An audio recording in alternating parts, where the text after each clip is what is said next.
Hello everyone, welcome to the YouTube channel of KS Wala. As we know that we are discussing the world geography, जहाँ पे हम this about the landforms बात कर रहे थे, the landforms which are created by different agents. In previous lectures, but we discussed about the landforms which were created by the running water called as fluvial landforms. उसके बाद we discussed about the aeolian landforms which are created by the fast blowing winds. आज जो हम landforms discuss करने वाले हैं वो कौन से हैं? Those are the glacial landforms. Glacial landforms का मतलब क्या है? जो mountain से snow move करता है in the form of glaciers, जो move करता है snow from top to the bottom. जब ग्लेशियर्स मूव करते हैं तो वो लैंडफॉर्म्स बनाते हैं उस मोमेंट के दौरान जब आइस मूव करता है. तो वही होता है जब आइस मूव करता है, उन्हीं लैंडफॉर्म्स को कहते हैं हम ग्लेशियल लैंडफॉर्म्स. तो आइस का भी यही फीचर जैसे हमने देखा था, हवा, तेज हवा जब चलती है, विंड जब चलती है तो वो एक जगह से मटेरियल उठा के कहीं और डिपॉजिट करती है. इरोजन और deposition, same is the case with the glaciers, same is the case with the moving ice. Ice अगर यहाँ पे कहीं मूव करती है, क्योंकि देखिए आइस जब होती है एक पहाड़ पे तो उसका अच्छा खासा कांटेक्ट होता है किसके साथ? सरफेस के साथ. तो जब वो मूव करता है तो उस सरफेस को उखाड़ देता है अपने साथ, वहां से प्लग करता है. आइस क्या करेगा? प्लग करेगा अपने साथ उस सरफेस को. तो that means ice is doing erosion when it is moving. तो वहां पे बनता है इरोजनल लैंडफॉर्म. अब जो ये प्लग किया हुआ मटेरियल निकाला वहां से, वो कहीं पे डिपॉजिट हो जाएगा एट द फुट हिल या बेस पे डिपॉजिट हो जाएगा, तो वहां पे बनेंगे डिपोजिशनल लैंडफॉर्म्स. अलग लैंडफॉर्म्स होंगे जो होंगे डिपोजिशनल लैंडफॉर्म्स. तो कहने का मतलब ये था बस कि आइस के मोमेंट से भी इरोजन और डिपोजिशन होता है, और इन्हीं को हम कहते हैं erosional landforms and the depositional landforms. So you will argue heading as glacial landforms, and you will write in this: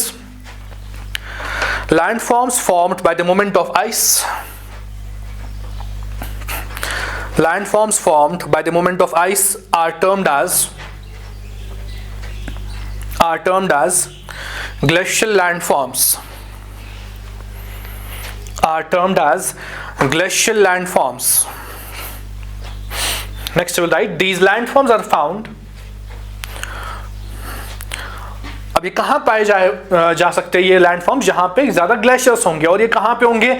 जो पोल एरियाज हैं, इनके higher latitudes beyond 60 degree north and 60 degree south, क्योंकि वहां पे पोल्स है तो बर्फ काफी ज्यादा होती है, तो पहाड़ जितने भी हैं उन पे ग्लेशियर्स होते हैं. तो we can say higher latitude से पाया जाता है जहां पे टेम्परेचर काफी कम होता है. So right these landforms are found in upper latitudes, are found in upper latitudes where temperature is very low.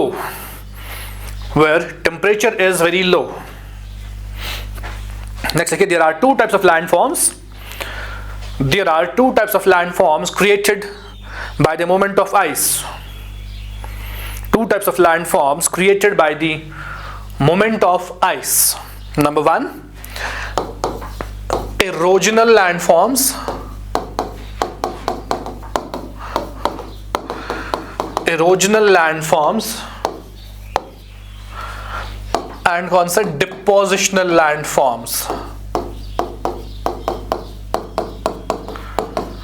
Depositional landforms.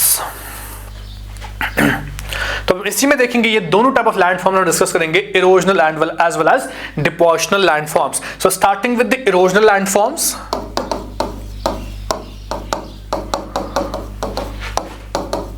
Erosional landforms.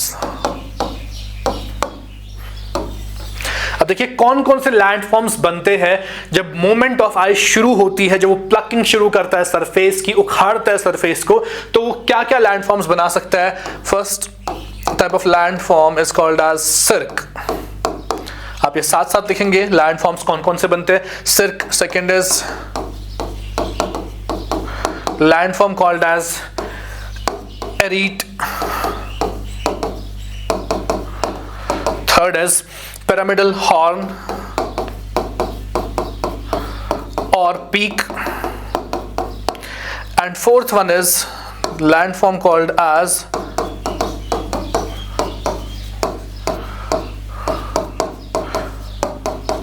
रोचेस माउंटेनी.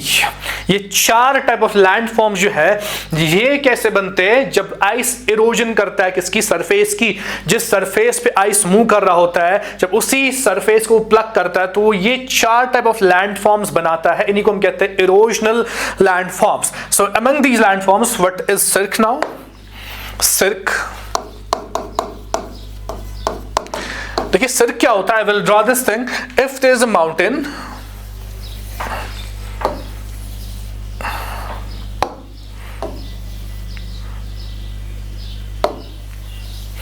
ये माउंटेन का एक फेस है और ये माउंटेन का दूसरा साइड है, दूसरा फेस है।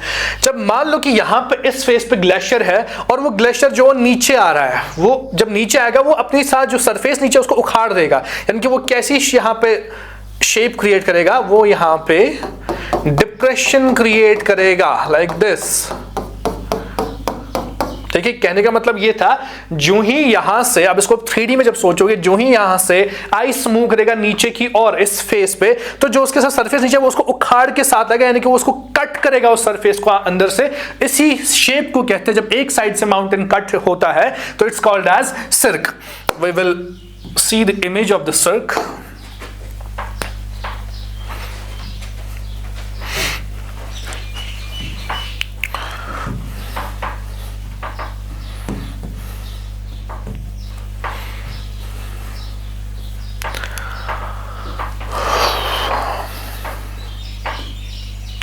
ये देखिए, ये माउंटेन जो है ये एक साइड से, यानी कि इसका जो एक फेस है, ये सामने वाला फ्रंट फेस है, जब यहां से आइस रिसीड होगा तो कट करेगा इसको वो, यानी कि जो सरफेस था वो कट हो रहा है उसके साथ। तो अब देखिए, अब ये डिफरेंट माउंटेन्स है, हम एक माउंटेन को लेते हैं। Let B this is one mountain here. इस माउंटेन पे जब स्नो रिसीड नीचे आता है तो वो काटता है सरफेस को, तो उस साइड से कट करता है। जब वन साइडेड कटेड माउंटेन आपको देखने को मिलेगा, उस शेप को क्या कहते हैं? That is called as a cirque. That is called as a cirque। अब देखिए, इस पे हम समझते हैं, ये एक माउंटेन है, इसका एक फेस ये, एक फेस ये है। जब एक साइड से कटेगा माउंटेन, कैसे? जब उस साइड से बर्फ नीचे आएगी, ग्लेशियर नीचे आएगा, तो उस शेप को कहते हैं cirque. Only on one side, remember this. जब एक साइड से एक फेस, अब देखिए माउंटेन के डिफरेंट फेसेस है, 4 फेसेस हो सकते हैं, अलग अलग डायरेक्शंस में डिफरेंट फेसेस है माउंटेन के। जब एक फेस कट हो जाएगा, that is called as the cirque. So what you will do, you will draw cirque, जैसे हमने यहां बनाया, तो आप वैसे ही बनाओगे अपनी नोटबुक्स पे सर्क, and then you will write in this circ में, when ice accumulates on mountains, when ice accumulates on mountains and at a point this ice becomes heavy, and at a point this ice becomes heavy, and slowly it starts sliding over the mountain, sliding over the mountain along the slope,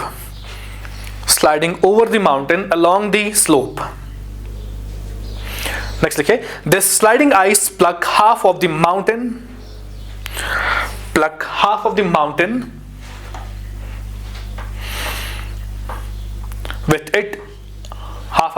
with it, and this half cutted mountain is called as a cirque। So half cutted एक side से है, तो ये हो गया सर्क। इसके बाद जो नेक्स्ट लैंड फॉर्म है वो क्या है? लैंड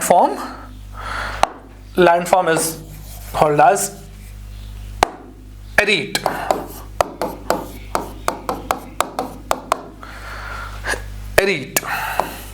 अब इसी इमेज में फिर से आप देखिए, एरीट क्या है? ये तो एक साइड से हो गया। जब सेम माउंटेन पे दूसरी साइड से कुछ ऐसा ही होगा, यानी कि दूसरे साइड से भी क्या हो जाएगा? कट हो जाएगा, क्योंकि दूसरे साइड से भी ग्लेशियर होगा, आइस होगा, तो वो भी जब नीचे मूव करेगा तो उसी को हम कहेंगे एरीट। यानी कि अब जो बीच में यहाँ स्ट्रक्चर बचेगा, अब देखिए इस साइड से भी कट हो गया, इस साइड से भी कट हो गया, तो एरीट जो है ये हमें कुछ ऐसा दिखेगा लाइक दिस, यानी कि इस साइड से भी कट हो गया है, इस साइड से भी कट हो गया। वरना माउंटेन था कैसा? Mountain was like this, but ये दोनों साइड से जब कट हो गया तो इसने कुछ ऐसे कट दिखाया, तो ये बीच में बच गया एरीट। तो आप ये दोनों बनाएंगे एरीट में। एक पहले तो आप ये दिखाएंगे दो साइड से कट लग गया है, एंड फाइनल जो आपके सामने दिखेगा वो कुछ ऐसा माउंटेन दिखेगा जहां पे दो साइड से कट हुआ है। It's called as the arete. So will draw this arete. अब आप ये भी कह सकते हो, सेम माउंटेन पे जब दो सर्क्स बनते हैं तब बनता है एरीट। सिंगल साइड कट है, वो क्या है? सर्क। जब दो साइड से कट हो गया माउंटेन, तो वो क्या बनाएगा? That will create an arete. तो in this you will write, if the mountain is plucked on the other side too,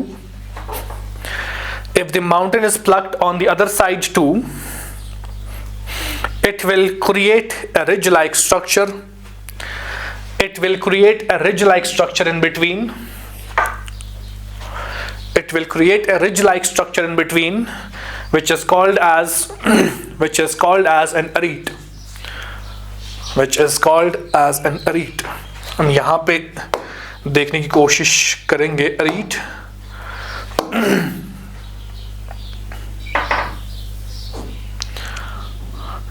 ये देखिए, ये माउंटेन है, यहाँ पे एक छोटा माउंटेन है, ये दो साइड से कटेड है, एक तो ये वाला फेस कट है और ये वाला फेस. अब देखिए माउंटेन के ऐसे बीच में एक रिज लाइक स्ट्रक्चर दिख रहा है, that is called as the arete. बस आप दो साइड्स पे ध्यान दीजिए, पूरा माउंटेन आप नहीं देखेंगे, सिर्फ दो साइड्स पे ध्यान दीजिए, तो ये होगा अरीट.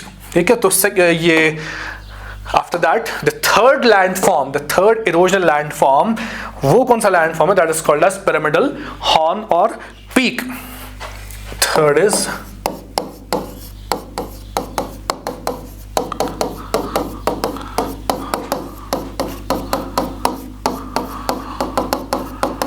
पिरामिडल हॉर्न और पीक.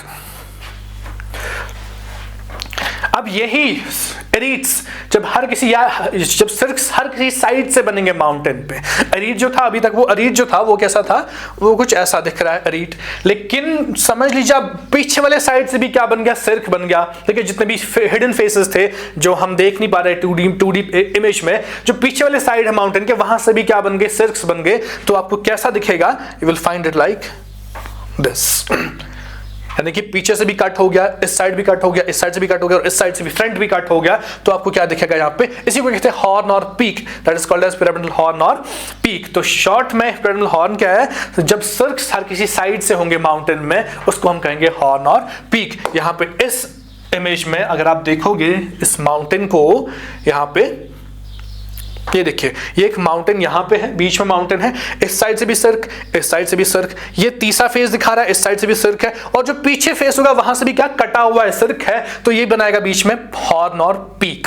अगर एक कट होगा तो सर्क, अगर दो कट सामने से है तो क्या बनेगा? अरीट. अगर हर किसी साइड से सर्क बन गया, यानी कि हर किसी साइड से माउंटेन कट हो गया, जब नाइस नीचे आएगा तो वो क्या बनाएगा? पिरामिडल हॉर्न और पीक. इसकी बेस्ट एग्जांपल क्या है? Best example is the mount Everest. Mount Everest भी क्या है? पिरामिडल हॉर्न और पीक है. वो हर किसी साइड से उसमें सर्क बने हैं ड्यू टू द ग्लेशियर. जब नीचे आए हैं माउंट एवरेस्ट को हर किसी साइड से कट किया है ग्लेशियर्स ने, तो उसने क्या बनाया है? पिरामिडल हॉर्न और peak. So you can say the best example for pyramidal horn और peak is the mount Everest itself. So you will draw simply, आप एरीट में इतना ही दिखाएंगे, आप दिस पिरामिडल हॉर्न में आप सिंपली ये बनाएंगे कि कैसा दिखता है pyramidal horn. And in this you will write mountain with different cirques, mountain with different cirques, or you can say mountain with cirques on all sides, with cirques on all sides, looks like a narrow structure, looks like a narrow structure which is called as a pyramidal horn, which is called as a pyramidal horn or peak, which is called as pyramidal horn or peak. For example, Mount Everest. For example, Mount Everest is also a horn. For example, Mount Everest is also a horn. Is also a horn. इसके बाद जो next this erosional landform है due to the movement of ice, वो क्या है? That is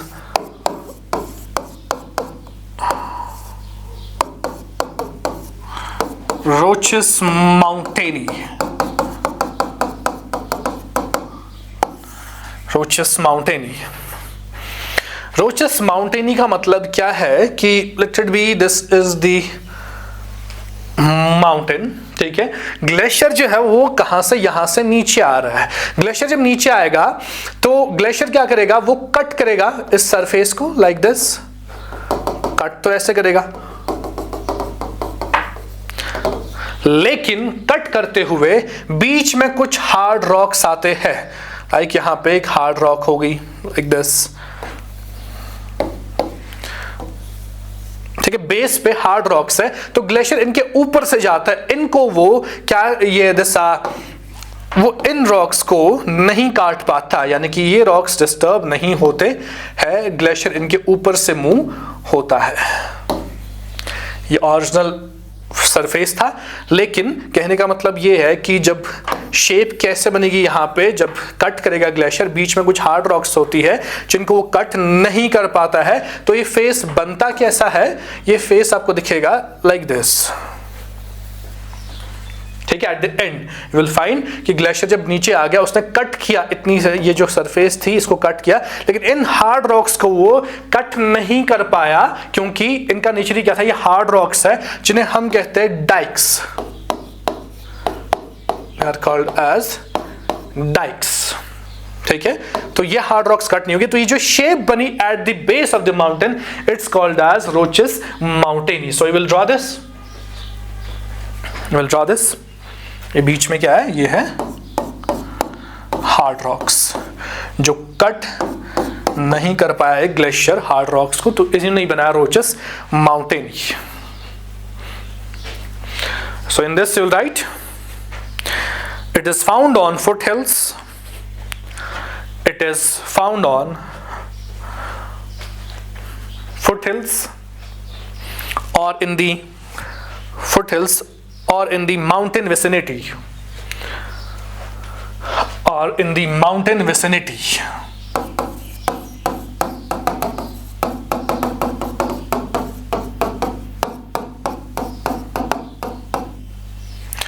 in the mountain vicinity.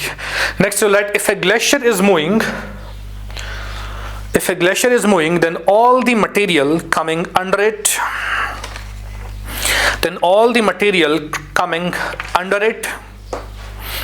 will be crushed, grinded and crumbled, will be crushed, grinded and crumbled. Next लिखिए, but if there is a hard rock in the path of glacier,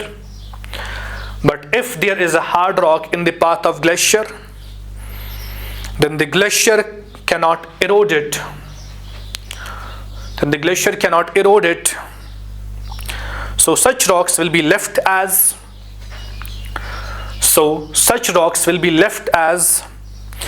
residuals, and such mountain rocks at the foothill are called as rochus mountaini.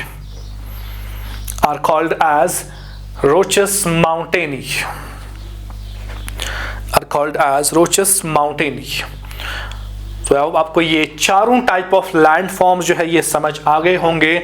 आज के lecture में इतने ही landforms हम discuss करेंगे, because if we will go with the depositional landforms तो lecture काफ़ी लंबा बनेगा, तो वो हम अभी शॉर्ट लेक्चर्स ही रख रहे हैं। तो इसीलिए इस लेक्चर में हमने जो देखे लैंड फॉर्म्स वो कौन से थे, ग्लेशियल लैंड फॉर्म्स, लेकिन कौन से वाले, इरोजनल लैंड फॉर्म। जब मूवमेंट ऑफ आइस होती है तो इरोड प्लग करता है अपने साथ मटेरियल, तो वहां से वो डिफरेंट लैंड फॉर्म्स बनाता है। तो ऐसी जब ये प्लग किया हुआ मटेरियल, जब ये यहाँ से ये प्लग करता है मटेरियल, ये आप कहीं पे नीचे डिपॉजिट करेगा, तो हम देखेंगे नीचे कौन कौन से लैंड फॉर्म्स बनेंगे जब इसी मटेरियल का क्या होगा, डिपोजिशन होगा। तो उन्हीं को हम कहेंगे फिर डिपोर्शनल लैंड फॉर्म्स, जो किससे बनते हैं, ग्लेशियल मूवमेंट ऑफ आइस से, जिन्हें हम कहते हैं glacial landforms. After that we will discuss about the landforms which are created by the sea waves, जिन्हें हम कहते हैं marine landforms, then the karst landforms, and the last पे we will discuss the volcanic landforms. But for this lecture that was sufficient that we discuss the erosional landforms created by the movement of the ice. So मिलते हैं आपसे next lecture में, वहीं पे हम discuss करेंगे depositional landforms of the glacial जो ये मूवमेंट ऑफ आइस है। Till then take care and thank you.